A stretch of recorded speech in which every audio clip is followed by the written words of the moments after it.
Hello learners, welcome to your YouTube channel forensic treasure. और आज का ये वीडियो आप लोगों के लिए बहुत ज़्यादा इम्पॉर्टेंट होने वाला है बिकॉज़ आफ्टर 12th हम ये सोचते हैं कि हमें कौन सा कैरियर चूज़ करना चाहिए, कौन सा सब्जेक्ट जो है वो हमारे लिए बेनिफिशियल रहेगा, स्कोप्स क्या है। तो मैं आज आपके लिए ये वीडियो लेके आई हूँ about the forensic science. Forensic science के अंदर आपके लिए क्या करियर अपॉर्चुनिटीज़ है, हमें क्यों फॉरेंसिक साइंस को चूज़ करना चाहिए, क्या जॉब रोल्स हो सकते हैं, सैलरी कितनी होगी और बीएससी करके हम क्या क्या डिटेल्स उसकी मिलेगी हमें, ये सारी चीज़ें मैं आपसे शेयर करूँगी। Okay, so let's start. Firstly what is forensic science. अगर आपको फॉरेंसिक साइंस करियर अगर चूज़ करना है तो उसके लिए सबसे ज़्यादा इम्पॉर्टेंट चीज़ ये है कि आप सबसे पहले ये जानो कि फॉरेंसिक साइंस होता क्या है। ठीक है, तो बेसिकली फॉरेंसिक साइंस क्या होता है बेटा। Forensic science use of the scientific method, इसमें क्या यूज़ करते हैं हम, साइंटिफिक मेथड्स को यूज़ करते हैं और एक्सपर्टीज़ को यूज़ करते हैं टू इन्वेस्टिगेट क्राइम, इन्वेस्टिगेट करने के लिए किसी क्राइम को, ठीक है, या एग्जामिन करने के लिए किसी भी एविडेंस को that might be presented in a court of law.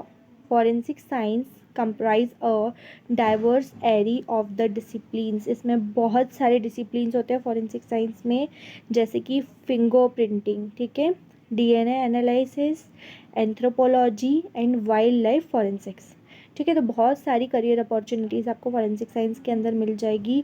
Forensic science जो है वो एक अप्लाइड साइंस है और जो फॉरेंसिक साइंस है उसमें बहुत सारी मल्टी डिसिप्लिनरी आपको सब्जेक्ट्स देखने को मिल जाएंगे। ठीक है, जिसके अंदर हम बहुत सारी चीज़ें, जो साइंस के स्टूडेंट है, बायो के स्टूडेंट है, उन्हें पता है कि जितनी चीज़ें हम बायोलॉजी में पढ़ते हैं वो आगे जा कर के आपको डीपली इसमें पढ़नी होती है फॉरेंसिक साइंस में, related to court of law. ठीक है, कोर्ट में जो एविडेंस आप प्रेजेंट कर रहे हो उसके बेसिस पे आपको चीज़ें ऐसे सॉल्व करनी होती है, ऐसे केसेस सॉल्व करने होते हैं जो कि आपको इंटेलेक्चुअल लेवल पे आपकी जो ग्रोथ है वो इंक्रीज़ करेंगे। ठीक है, फॉरेंसिक साइंस बहुत ज़्यादा इंटरेस्टिंग सब्जेक्ट है। अगर आपने इसको अच्छे से पढ़ा, एक बार इसके सारे वीडियोस देखिएगा, सिलेबस देखिएगा, आपको अगर बहुत अच्छा लगेगा, क्योंकि इसके जो प्रैक्टिकल्स होते हैं ना, बेसिकली वो प्रैक्टिकल्स भी बहुत ज़्यादा अच्छे होते हैं, इंटरेस्टिंग होते हैं। जिन जिन लोगों को सीआईडी देखना पसंद है, सीबीआई में जाना है, सीआईडी में आपने देखा होगा फॉरेंसिक का जॉब रोल क्या होता है। ठीक है, सभी बच्चों ने वहाँ पर ज़्यादातर देखा हुआ है ना। और उसके अलावा सीबीआई में अगर किसी को इंटरेस्ट है, सीबीआई में कोई जाना चाहता है, इन्वेस्टिगेटर ऑफिसर बनना चाहता है, तो ये बहुत इंपॉर्टेंट है। फॉरेंसिक साइंस तो बहुत ज़्यादा अच्छी आपको सब्जेक्ट लगेगी, क्योंकि अगर आपको इंटरेस्ट है ना क्रिमिनल लॉ वगैरह पढ़ने में, लॉ पढ़ने में, क्रिमिनल एक्टिविटीज़ पढ़ने में, या किसी चीज़ को सॉल्व करने में, ठीक है, आप एनालिटिकल थिंकिंग अगर करते हो तो आपको फॉरेंसिक साइंस जो है बहुत ग्रेट अपॉर्चुनिटी देगा यहाँ पर। ठीक है, देन अब हम आगे देखते हैं व्हाई चूज़ फॉरेंसिक साइंस, आपने क्यों चूज़ करना है फॉरेंसिक साइंस। ठीक है, फर्स्ट पॉइंट है अपना interest in a science and criminal justice. अगर आपको साइंस में इंटरेस्ट है और क्रिमिनल जस्टिस में इंटरेस्ट है तो आप फॉरेंसिक साइंस चूज़ कर सकते हो। ठीक है, forensic science is at a intersecting of the science, science और लॉ को जोड़ता है फॉरेंसिक साइंस। ठीक है, if you have a passion for biology, आपको बायो पसंद है, केमिस्ट्री पसंद है, फिजिक्स पसंद है और अदर साइंसेस अगर आपको पसंद है, तो आपको बहुत ज़्यादा इंटरेस्ट आएगा क्रिमिनल जस्टिस सिस्टम के बारे में, पूरा आपको यहाँ पे जानने को मिलेगा। फॉरेंसिक साइंस ऑफर करता है यूनिक वे, ठीक है, टू कंबाइन द इंटरेस्ट, मतलब यहाँ पर आपको दो चीज़ें मिलेगी एक साथ, एक आपका जो साइंस है वो प्लस आपका लॉ। ठीक है, दोनों चीज़ें आपको कॉम्बिनेशन में पढ़नी है। ठीक है, next contribution to society, society को हम कंट्रीब्यूट कर सकते हैं कैसे, अगर कोई क्राइम कमिट हुआ है और हम उसको सॉल्व कर रहे हैं, ठीक है, तो आप सोसाइटी के लिए अच्छा कर रहे हो, है ना, तो इसकी वजह से आप कुछ कंट्रीब्यूट करते हो सोसाइटी के लिए। अगर आप करना चाहते हो तो ये सब्जेक्ट जो है वो आपके लिए बेस्ट है। ठीक है, ओके, नेक्स्ट क्या है, डाइवर्स करियर अपॉर्चुनिटी। देखिए, फॉरेंसिक साइंस जो है वो wide range of specialities provide करता है, बहुत सारी स्पेशलाइजेशंस यहाँ पर देखने को मिलेगी। जैसे आप डीएनए एनालिसिस कर सकते हो, ठीक है, डीएनए एनालिटिकल बन सकते हो, वहाँ पर जा सकते हो, डीएनए फिंगरप्रिंटिंग में जा सकते हो, टॉक्सिकोलॉजी में जा सकते हो, toxicology in the sense study of the poisons, ठीक है, पॉइजन जितने भी होते हैं उनकी स्टडी करना है, ठीक है। डिजिटल फॉरेंसिक मतलब साइबर क्राइम हो गया, इन सारी चीज़ों में आप जा सकते हो, ठीक है। Crime scene management, crime scene investigation में जा सकते हो, ठीक है। यहाँ पे बहुत सारी वेरियस करियर पाथ्स होते हैं, ठीक है, रिलेटेड टू द फील्ड से रिलेटेड चीज़ें यहाँ पे देखने को मिलेगी आपको, ठीक है। देन अगर चैलेंजिंग और डायनेमिक वर्क करना आपको पसंद है, जो वर्क ऐसा है जो चैलेंजिंग है तो आपको अच्छा लगता है, तो आपको फॉरेंसिक साइंटिस्ट बनना ही चाहिए, ठीक है। यहाँ पर इंटेलेक्चुअली आपकी ग्रोथ बहुत अच्छे से होगी। हर केस जो होगा उसमें जो न्यू चैलेंजेस आएंगे वो आपको सॉल्व करने में आपको क्रिटिकल थिंकिंग प्रोवाइड करेंगे, प्रॉब्लम सॉल्विंग स्किल्स प्रोवाइड करेंगे, ठीक है। और कंटिन्यूसली ये इंटरेस्टिंग बनते जाएगा और आपको इंगेज करेगा, ठीक है। तो अगर आपको चैलेंजिंग काम करना पसंद है तो आप ये सब्जेक्ट चूज़ कर सकते हो, ठीक है। नेक्स्ट क्या होता है, सबसे पहले अगर आपने 12th कंप्लीट करी है तो आप क्या चूज़ करोगे, बीएससी चूज़ करोगे। BSc in the sense bachelor of science, क्योंकि हम साइंस के स्टूडेंट्स हैं, बायोलॉजी के स्टूडेंट्स हैं, ठीक है। तो हम क्या चूज़ करेंगे, बीएससी चूज़ करेंगे। अगर आपने मैथ्स भी लिया है 12th में तो उसके बाद भी आप बीएससी कर सकते हो, bachelor of science in forensic science, ठीक है। जो आपका डिसिप्लिन होगा वो होगा आपका फॉरेंसिक साइंस, अगर आप चूज़ करते हो तो कैसा क्या रहेगा इसमें। सबसे पहले the duration of bachelors of science, ठीक है, BSc in the forensic science typically span 3 years, ये 3 साल का कोर्स रहेगा, ठीक है। This period is divide in 6 semester, इसमें 6 सेमेस्टर होंगे। जैसे जो आपको 1 year रहेगा, ठीक है, 1 year जो रहेगा उसमें आपके 6 मंथ अलग और 6 मंथ अलग, तो ऐसे करके आपके 3 साल में टोटल कितने सेमेस्टर्स हो जाएंगे, 6 सेमेस्टर हो जाएंगे, ठीक है। With each semester lasting around 6 month, 6 month के अंदर कोर्स होगा आपका। Course structure generally included a mix theoretical studies, practical lab work and sometimes internship और फील्ड वर्क वगैरह प्रोवाइड किए जाते हैं, ठीक है।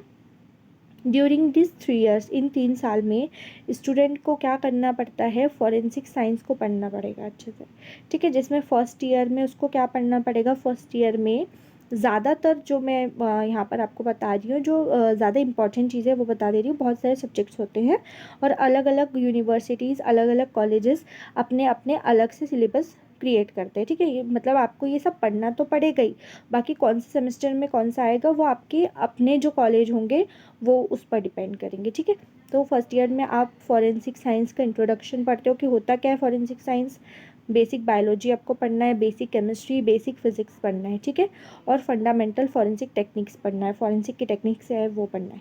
सेकेंड ईयर में आपको एडवांस्ड फॉरेंसिक मेथडोलॉजीज पढ़ाई जाती है, जैसे फॉरेंसिक बायोलॉजी, फॉरेंसिक केमिस्ट्री और forensic toxicology, introduction of the digital forensic, ठीक है। थर्ड ईयर में क्या करना है, specialisation subject such as a forensic anthropology, forensic psychology, DNA fingerprinting, जो भी आपने स्पेशलाइजेशन करनी है वो करना होगा। क्राइम सीन इन्वेस्टिगेशन, ठीक है। और प्रोजेक्ट वगैरह और डेजर्टेशन वगैरह आपको दिए जाएंगे यहाँ पर करने के लिए। ये आपका लास्ट ईयर रहेगा, थर्ड ईयर, ठीक है।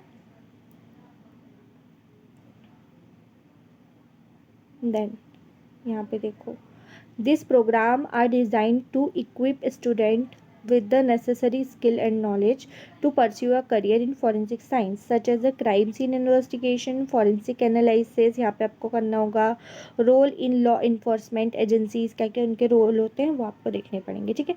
तो मेन चीज़ यहाँ पे क्या है, देखो ये 3 साल का होता है बीएससी आपका, बीएससी जो फॉरेंसिक साइंस में होगा, बीएससी एफएस, फॉरेंसिक साइंस को शॉर्ट में बोलते हैं एफएस, ठीक है। बीएससी एफएस कितना होगा बेटा आपका, 3 साल का होगा, ठीक है। 6 सेमेस्टर होंगे इसमें, ठीक है। फोकस क्या क्या कहाँ पे करना होगा आपको, फोकस क्या एरिया रहेंगे, बायो होगा, केमिस्ट्री होगा, फिजिक्स होगा, फॉरेंसिक टेक्निक्स का यूज़ होगा, फॉरेंसिक बायो केमिस्ट्री टॉक्सिकोलॉजी होगी, डिजिटल फॉरेंसिक पढ़ाया जाएगा, फॉरेंसिक एंथ्रोपोलॉजी होगा, उसके अलावा भी बहुत सारी चीज़ें होती है, ठीक है। और ये जो स्ट्रक्चर है वो वेल राउंडेड एजुकेशन आपको प्रोवाइड करेगा, ठीक है। और यहाँ पर आपको थ्योरेटिकल नॉलेज के साथ साथ प्रैक्टिकल वर्क भी सीखने को मिलेगा, ठीक है। कुछ इंटर्नशिप होती है, जैसे जो इंटर्नशिप होती है यहाँ पर फॉरेंसिक साइंस में, हमारी जो इंटर्नशिप होती है वो कैसे होती है, आप किसी पुलिस स्टेशन में भी जाकर इंटर्नशिप कर सकते हो कि वहाँ पर कैसे क्या काम होता है, ये सारी चीज़ें, किसी क्राइम सीन पे जाते हैं तो क्या करते हैं, वहाँ होती है different different forensic science labs है हमारे यहाँ पे।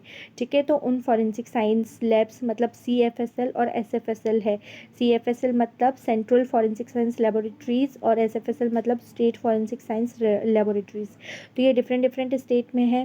तो यहाँ पर जा कर के आप इंटर्नशिप कर सकते हो, वहाँ पर आपकी बहुत सारी ग्रोथ हो जाएगी। ठीक है, तो आपको अगर फॉरेंसिक साइंस में इंटरेस्ट है तो आप BSc फॉरेंसिक साइंस कर सकते हो आफ्टर 12th। और अगर किसी ने आपने किसी ने भी, अगर आपका ग्रेजुएशन हो चुका है, मतलब आपने बैचलर डिग्री कर ली है, तो आपको अगर मास्टर्स डिग्री करनी है तो उसके लिए आप MSc फॉरेंसिक साइंस भी कर सकते हो। ठीक है, MSc फॉरेंसिक साइंस भी आप कर सकते हो। ठीक है, देन जॉब अपॉर्चुनिटीज़ क्या क्या रहेगी, क्या क्या हो सकता है, फॉरेंसिक इन्वेस्टिगेटर के थ्रू आप काम कर सकते हो। ठीक है, डिग्री के साथ साथ आप इंडस्ट्री में भी वर्क कर सकते हो, जो फार्मास्यूटिकल इंडस्ट्रीज़ होती है। जर्नलिस्ट के थ्रू आप वर्क कर सकते हो, एज अ रिपोर्टर आप क्राइम सीन रिपोर्टर जो है वर्क कर सकते हो। ठीक है, psychiatric of law, forensic expert बन सकते हो, क्राइम सीन इन्वेस्टिगेटर बन सकते हो, टीचर और प्रोफेसर बन सकते हो, प्राइवेट डिटेक्टिव बन सकते हो, पैथोलॉजिस्ट बन सकते हो। इसके अलावा भी बहुत सारी अपॉर्चुनिटीज़ होती है, जैसे डिफरेंट डिफरेंट जो क्राइम सीन्स पर डिफरेंट डिफरेंट जो इन्वेस्टिगेटर्स होते हैं, ठीक है, वो एनालाइट्स होते हैं। ठीक है, फोटोग्राफर्स होते हैं, क्राइम सीन फोटोग्राफी भी होती है, अगर किसी को फोटोग्राफी में इंटरेस्ट है तो वो क्राइम सीन के साथ में फ़ोटोग्राफी करना चाहता है तो वो भी आप कर सकते हो। ठीक है, पैथोलॉजी, फॉरेंसिक पैथोलॉजी भी होती है। ठीक है, तो बहुत सारी ऐसी जॉब अपॉर्चुनिटीज़ आपको देखने को मिल जाएगी इसमें। ठीक है, फिर सैलरी क्या होती है, सैलरी तो बेसिकली अगर आपको कोई भी BSc फॉरेंसिक साइंस के बाद में अगर आप CBI या गवर्नमेंट फॉरेंसिक लेबोरेटरी ज्वाइन करते हो, आपकी एग्ज़ाम निकलती है और उसके बाद में आपके इंटरव्यू के बेसिस पे अगर आपका सिलेक्शन होता है, इंटेलिजेंस ब्यूरो IB में आप एडमिशन लेते हो, सॉरी IB में आपका अगर एग्ज़ाम क्लियर हो जाती है, इंटरव्यू क्लियर हो जाते हैं, इनकम टैक्स डिपार्टमेंट में जा सकते हो। तो इतनी जो इनकी सैलरी जो रहती है वो रहती है 3.9 LPA। ठीक है, और बाकी सारी चीज़ें जो है वो डिपेंड करती है आपकी इंटेलिजेंस पे, आपकी नॉलेज पर। ठीक है, आपकी डिग्री पर, आपके सब्जेक्ट पर। ठीक है, ओके, तो सैलरी हो गई।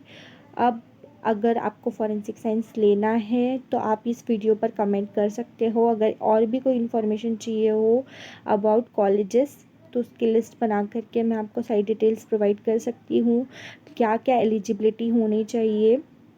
ठीक है, बेसिक एलिजिबिलिटी यही होती है कि आपने साइंस या मैथ्स से आपने आपका 12th कंप्लीट किया हो और उसके साथ में आपके 50 या 55% जो है मार्क्स हो, है ना, 11 आपके 12th में।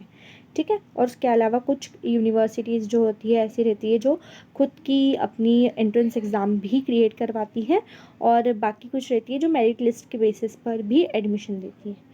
ठीक है, तो अगर उसके बारे में आपको जानना हो तो आप मुझे कमेंट सेक्शन में बता दीजिएगा, तो मैं आपके लिए एक अलग से वीडियो उसके लिए बना दूँगी। ओके, आई होप ये वीडियो आपके लिए हेल्पफुल रहा हो। जो भी अभी 12th जिसने पास आउट किया है और उसे किसी चीज़ में एडमिशन लेना है तो आप उससे ये शेयर कर सकते हैं।